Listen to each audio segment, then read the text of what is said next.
Welcome to The Explainer.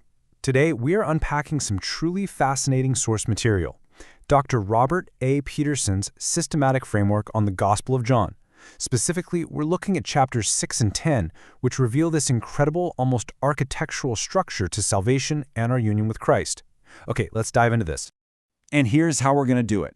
Think of our agenda today as a sort of conceptual funnel. We'll start wide with the panorama of salvation, move into Trinitarian harmony and labor, then explore the true bread of life. And finally, we'll narrow all the way down into the profound mystery of mutual indwelling. We're moving right from the tangible mechanics of salvation straight into the transcendent nature of the Trinity itself. So starting us off with Section 1, the panorama of salvation. We're looking at a very specific sequence found right in John chapter 6 regarding exactly how the Father and the Son work together. When you lay out Dr. Peterson's framework, you get this incredibly logical, visually satisfying six-step progression based on Jesus' own words. Step 1, the Father gives people to the Son. This is divine election. Step 2, the Father effectively draws or summons those people. Step 3, the people come, meaning, they believe in the Son.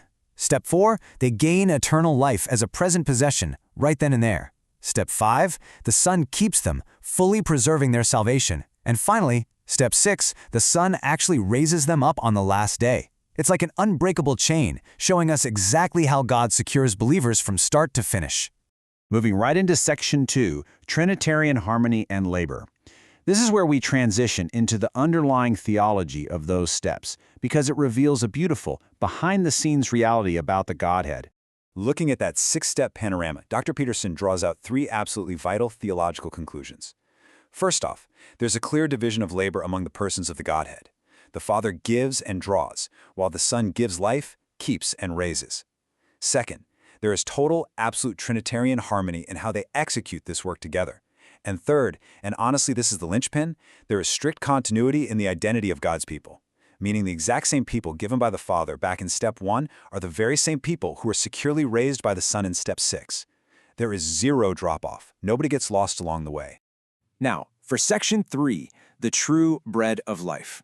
Here we shift to explore how history points directly to Jesus, specifically focusing on that famous bread of life discourse in John 6. To really grasp the bread of life, we first have to talk about biblical types. A type is basically a historical person, event, or institution that has a greater, forward-looking function, pointing directly to Christ. The source material rapidly lists some huge examples from the Old Testament: Adam, the king-priest Melchizedek, Moses, Elijah, and of course, the wilderness manna. And manna is exactly where we need to focus, because Jesus boldly declares himself the true bread from heaven. Now, a quick clarification here. In John's Gospel, the word true doesn't mean true as opposed to like fake or imaginary. I mean, the physical manna the Israelites ate in the wilderness was very real, sustaining food. Rather, true here means fulfilled. The historical manna was just a type. Jesus is the ultimate fulfillment of what that historical bread was merely pointing toward all along. But Jesus doesn't just stop at calling himself bread, right? He pushes it further, completely shocking his audience until they ask, how can this man give us his flesh to eat? I mean, to them, this literally sounded like cannibalism. It was highly offensive. So why on earth would Jesus use such shocking language? Well, Dr. Peterson points out that Jesus wasn't being cruel here. He was actually being remarkably merciful. Instead of, just singing them sweet lullabies so they'd sleepwalk right into judgment, he was intentionally banging the cymbals. He used stark, jarring language to mercifully wake people up from their spiritual doldrums. Which brings us to Section 4, Mystery of Mutual Indwelling. Get ready, because we are entering the deepest part of the explainer now, unlocking some genuinely heavy, high-level academic secrets regarding our union with Christ. So the crucial point is understanding this massive theological concept from the source material, parachoresis. Let's slow down and break that down.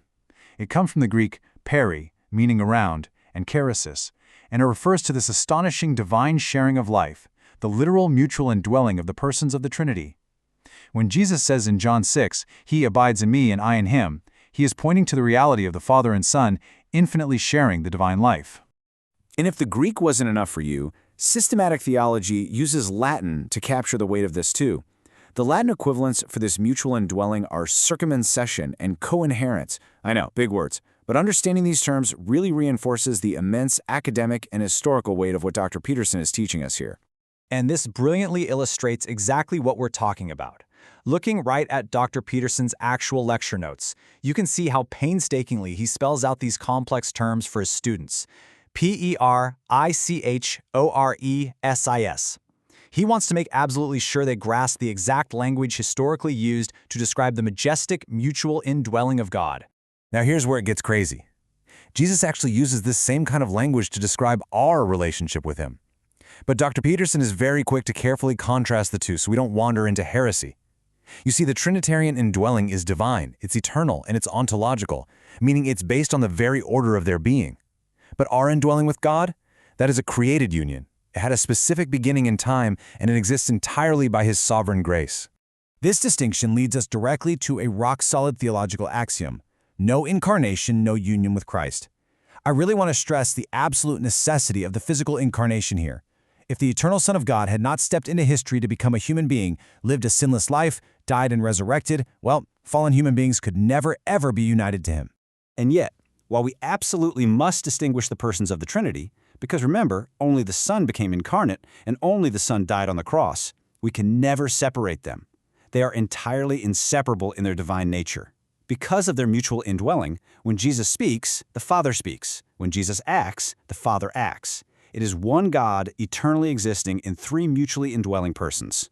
So we've traveled all the way from the tangible, practical 6 steps of salvation straight into the inner life of the Trinity itself. It's a lot to take in, but if gaining Christ means gaining every single aspect of salvation, how does the reality of this eternal mutual indwelling reshape your understanding of your own union with Him?